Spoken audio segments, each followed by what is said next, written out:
सातपूर प्रभाग समितीची गुरुवारी 30 जुलैला सभापती समाधान देवरे यांच्या अध्यक्षतेखाली झालेली दुसरी प्रभाग सभा विविध नागरी समस्यांवरून चांगलीच गाजली आहे.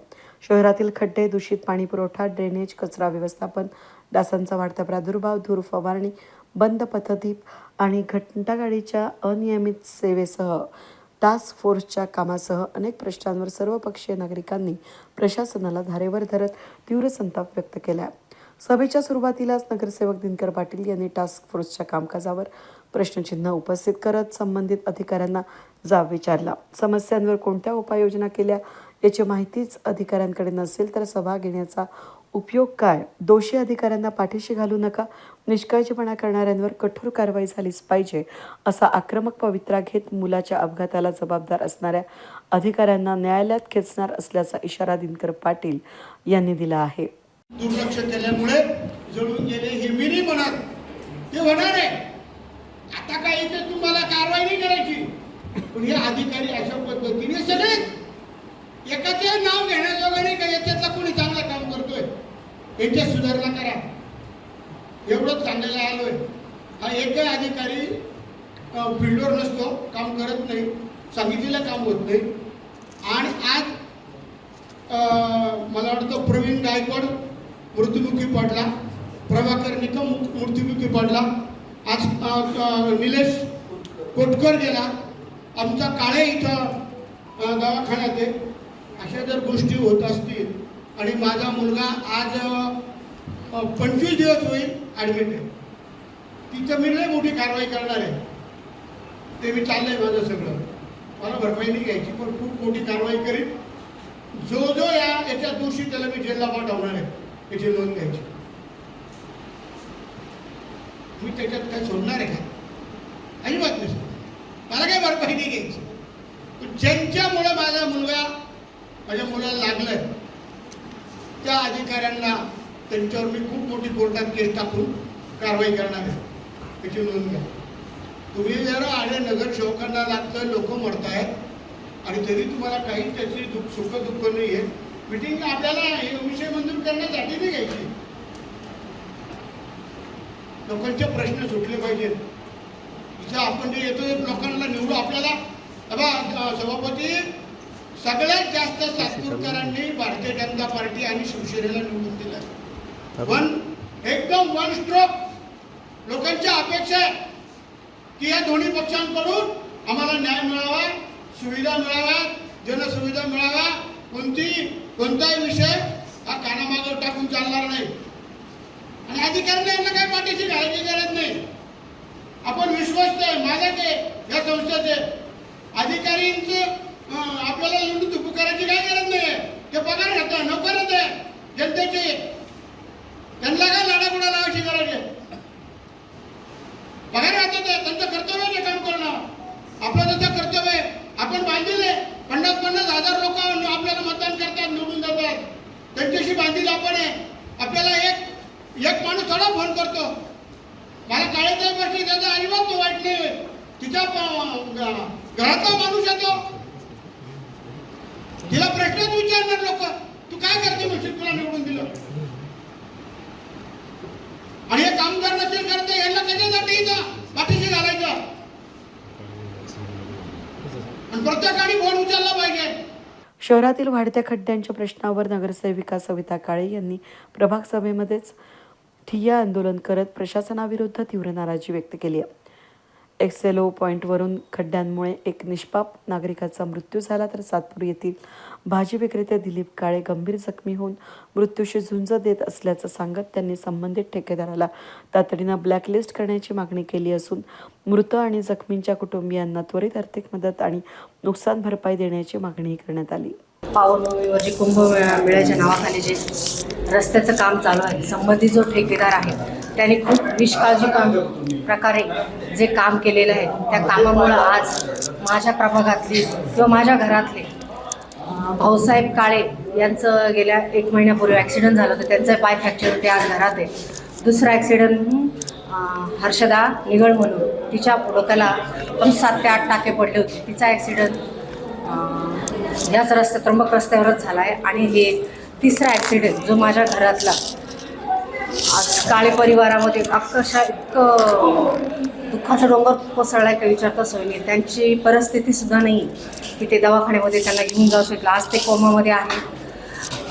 ते सातपूर मार्केटमध्ये भाजीचा व्यवसाय करतात. त्यांची एकदम हालाकीची परिस्थिती आहे. आज ते त्यांचा व्यवसाय काम उरकून ते त्र्यंबक रस्त्यावरून येत असताना मागून त्यांना जोरात गाडीने टक्कर दिली असता ते खड्ड्यात पडून आज त्यांच्या डोक्याला गंभीर अशी दुखापत होऊन ते कोमामध्ये आहेत.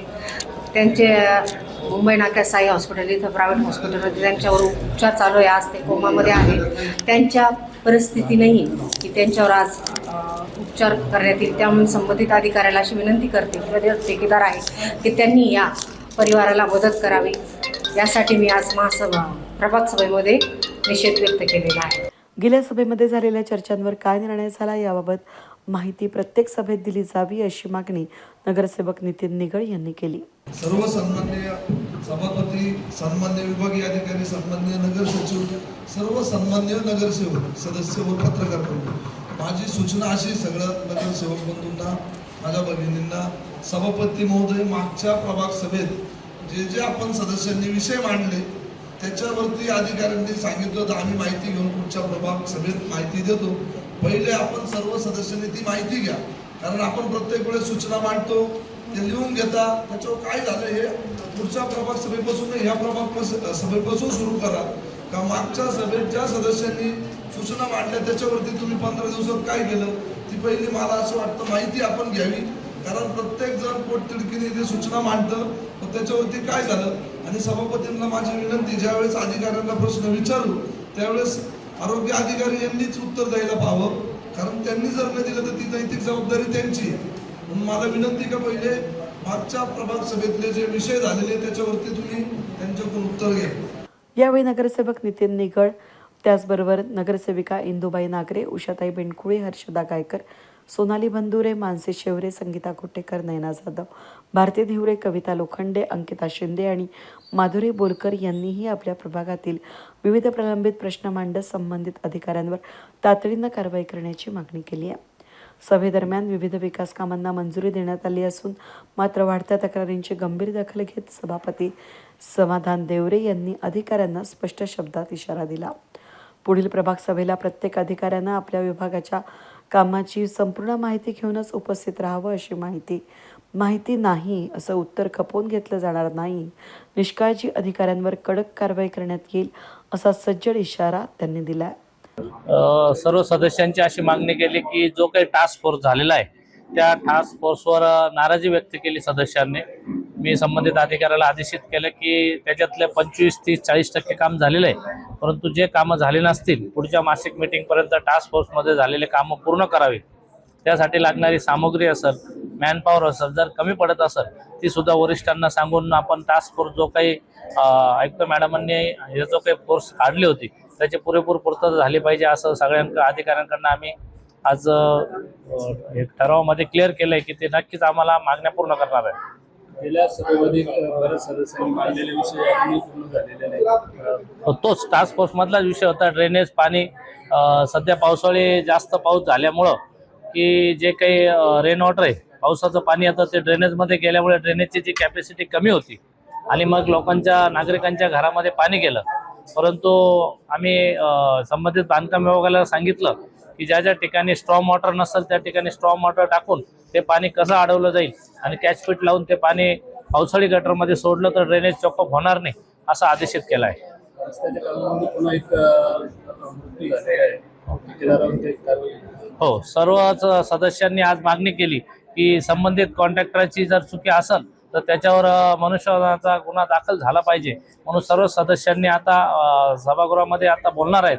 संबंधित कॉन्ट्रॅक्टरला बोलवलं आहे आणि त्याची जर चुकी असेल तर त्याच्यावर नक्कीच मनुष्यवधाचा गुन्हा दाखल करणार आहेत. आम्ही आज स्वतः सविता काळे ह्या दालनात आंदोलनाला बसल्या होत्या, त्याबद्दल त्यांच्या कुटुंबातील, त्यांनी तर कुटुंब म्हणण्यापेक्षा त्यांना सगळ्यात नागरिकांची चिंता आहे. परंतु काळेताईंचं म्हणणं एकच होतं की आता अधिकारी काय संबंधित नागरिकांचा एक मृत्यूची वाट बघताय का, म्हणून अधिकाऱ्यांनी सुद्धा संबंधित कॉन्ट्रॅक्टरला, कुंभमेळा प्राधिकरणाचे कॉन्ट्रॅक्टर आहे त्यांना बोलून आता लगेच मीटिंग होणार आहे आणि त्या रस्त्याची त्यांच्याकडनं कधीपर्यंत रिपेअर होतील हे लेखी स्वरूपात आम्ही घेणार आहोत. भाऊ, तुमच्याच प्रभागातील निकम यांचा मृत्यू झाला होता, त्या संदर्भात काय सांगा? निकम यांचा मृत्यू झाला. त्यांच्या सुद्धा असंच खड्ड्यामध्ये ड्रेनेजवाल्यांचं काम चालू असताना त्यांचा मृत्यू झाला. परंतु आपण आयुक्त मॅडम, महापौर मॅडमकडे मागणी करून त्या कुटुंबाला येत्या महासभेमध्ये कसा निधी मदत होईल त्या कुटुंबाला, अशा निधीची आम्ही सर्वच दिनकरांना असतील, चारही आपल्या 26 मधले प्रभाकर, आपले भागवत भाऊ असतील, इंगोले अण्णा असतील, नयनाताई जाधव असेल, गायकरताई असेल व स्वतः सभापती व दिनकरांना आम्ही सगळ्यांनी मागणी केली आहे की त्या सुद्धा कुटुंबाला मदत झाली पाहिजे आणि लवकरच ती मदत देण्यासाठी आम्ही प्रयत्न करणार आहोत. भाऊ, शेवटचा प्रश्न. प्रभाग सातपूरमध्ये सगळ्यात जास्त भारतीय जनता पार्टीचे नगरसेवक असताना उघड्यावर मांस विक्री होती. नक्कीच आमच्या एका सदस्यांनी, बाळासाहेबांनी उघड्यावर मांस विक्रीसाठी मागच्या मासिक मीटिंगमध्ये पण सांगितलं, परंतु आज आदेशित केलं डीओनी आम्ही की मांस विक्री ज्याला ज्याला परवानगी दिली असेल, ज्यांनी परवानगी काढल्या अशाच ठिकाणी मांस विक्री चालू राहील. संबंधित मांस विक्रेत्यांना सुद्धा मी आवाहन करतो की तुमच्यावर कारवाई होईपर्यंत विचार करू नका. तुम्ही मांस विक्रीचा परवाना नसेल तर ते मांस विक्री बंद करावी तुम्ही. एकूणच सातपूर प्रभाग सभा ही केवळ विकास कामांच्या मंजुरीपुरती न राहता प्रशासनाच्या निष्क्रियतेवर नगरसेवकांनी जोरदार हल्लाबोल चढवल्यानं आणि नागरिकांच्या प्रश्नांवर आक्रमक भूमिका घेतल्यानं चांगलीच गाजली आहे. वेद न्यूजसाठी प्रतिनिधी कमलाकर तिवडे, सातपूर.